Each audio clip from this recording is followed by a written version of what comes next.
Hey, good people, how you doing? David Taub here, co-creator of NextLevelGuitar.com. Hope all is going well, and I hope your guitar and musical journeys are going famously. And today I have a lesson where you could add a little spice to your playing by adding some arpeggios and arpeggio licks into your lead guitar playing and improvisation. I'll show you easy ways that you could build them, and I'll show you some different ones across the neck. We're going to play over a jam track.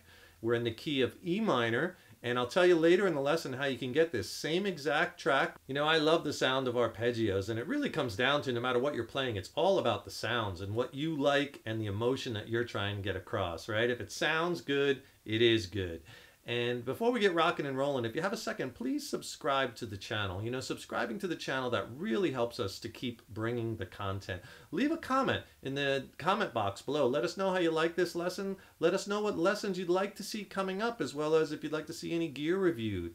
And please, if you like the video, click the like button, give it a thumbs up, share it, and we thank you so much for your support. So we're in the key of E minor today, and the jam track is just a very simple, wide open 2-chord change. It's just an E minor chord to a B minor chord. And I say this all the time, but it's so important. Always know the chords that you're playing over. It's the chords that give you the full roadmap to what you can use lead guitar playing and improvisation wise. And all an arpeggio is the notes of a chord played separately, but they're awesome sounding because, you know, you can outline the chords going underneath with them, as well as they give you all those really hip notes in those chords, right? The roots, the flat thirds if it's minor, the fifth, flat 7, 9, 11, and you could add those in there depending on what notes you like. And that's a little bit about what this lesson is about. It's about finding those notes, adding them in, and creating these arpeggios, right? If you want to think about it like this, I'll give you an easy way to think about it and a little bit of theory, not too much, just a little bit, so you know where this is coming from. So if you want to think E minor chord, right here at the 7th fret, this E minor bar chord, and we're in the key of E minor. Over this track, you could use E minor, pentatonic, and blues over both chords all day long. That relates to all. If you want to go a little deeper, try E natural minor, E Aeolian mode, right? If you look at this chord, that has that 7th fret on the A string root. That's our E note. And you can associate that with your E natural minor scale that looks like this.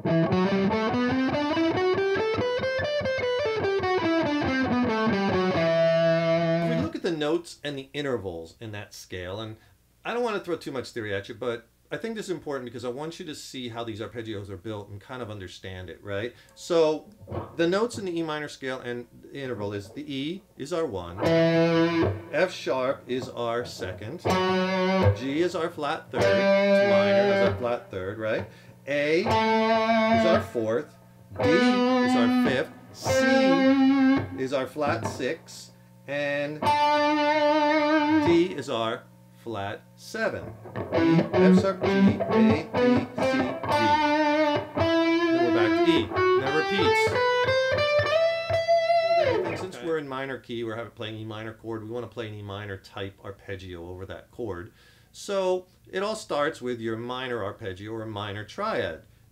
E minor, 3 notes, root, flat 3rd, and 5th is an E, the root.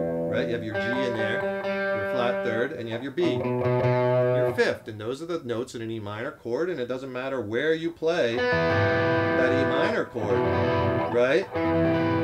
They all sound the same because it's basically it's all the same notes. You might just have a little different timbre. All E minor chords, and all those are just E, B, and G. And then if you look on the intervals in the E natural minor scale, we could start adding notes to those. Like you could add that flat 7th, let's say, the D, and then you have an E minor 7th arpeggio, right? You can add the flat 7th and the 9, remember the 9, that F sharp, then you have an E minor 9 arpeggio. So the first thing I did in that solo was I played a descending E minor 9 arpeggio. And then I played a little variation of that arpeggio, kind of repeating some notes like this. Okay, so the E minor 9 arpeggio. So the reason I like that arpeggio so much is because I really like that 9th note, the 9th or 2nd, in this instance F sharp. That note has a lot of drama, right? So I really like adding that in to to the scale or the arpeggio. So I have this E minor arpeggio, I add the flat 7 and a 9, and it gives me that E minor 9. So the notes I'm playing in this arpeggio, if you look at it, I do a pull off from basically from the 8th to 7th fret. There's my F sharp. So G to F sharp. There's my root note E. There's my D, right? So there's my 1 and my flat 7. All right, and there's my B, which is my 5th. And then I have my G, my flat 3rd again.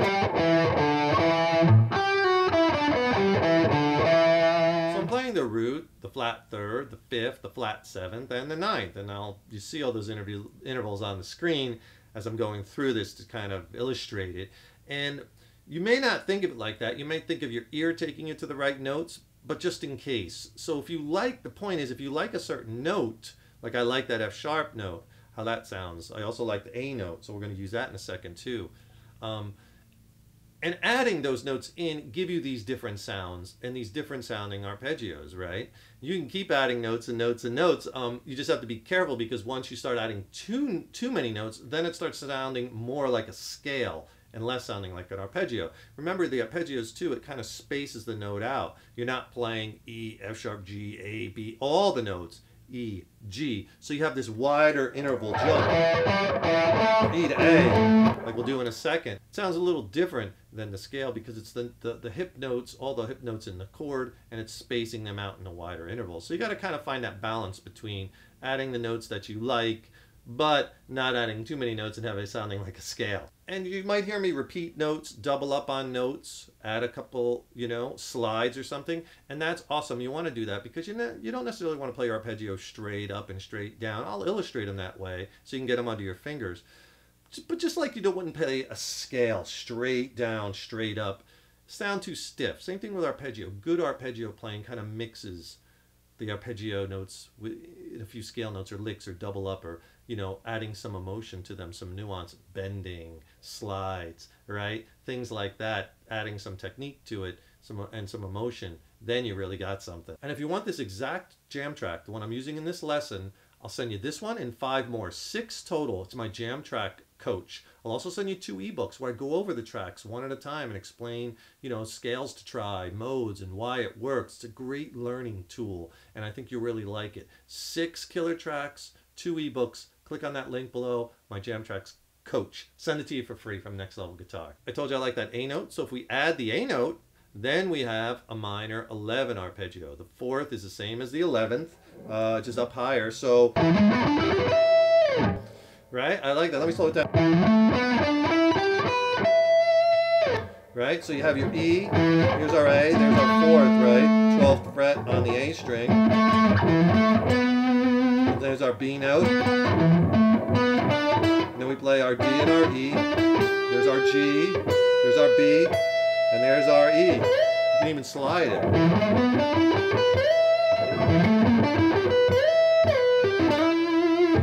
Now we're getting into some licks, right? Slide it, slide back. So went right up the minor triad. There's our minor triad, right? B, G, E. And then slid with the first finger to our root note, or 1.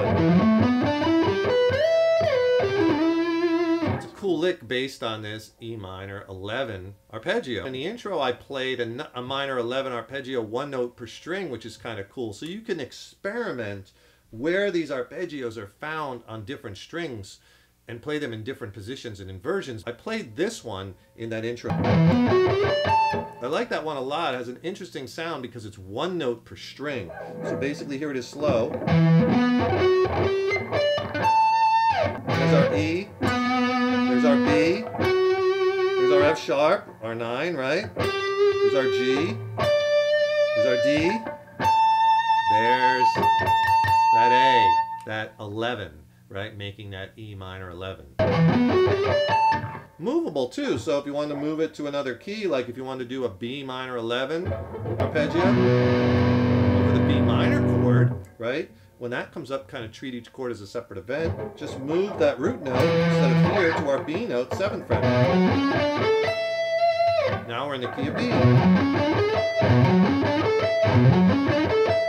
So get those arpeggios under your fingers. That's the first thing, right? And then you could start adding some licks to them. And like I did in the intro where I'm connecting them to other scales over the certain chords, like I connected it to a B natural minor scale over the B minor chord, right? I was kind of treating each chord as a separate event, which you could do too, as opposed to just playing over what relates to all. Put your own twist on it and just put the track on and get lost in it, right? I hope you enjoy it. Don't forget, click on that link below. I'll send you not just this track, but 5 more, 6 killer sounding tracks, 2 ebooks, my jam track coach, send it to you for free. And please subscribe to the channel. That really helps us to keep bringing the content. If you like the video, give it a thumbs up. We so appreciate that. Share it. Can't thank you enough for your support over the years. Hopefully I'm able to help you along in your guitar and musical journey. And I will see you in the next lesson. Remember, your guitar playing is an evolution. Rock on.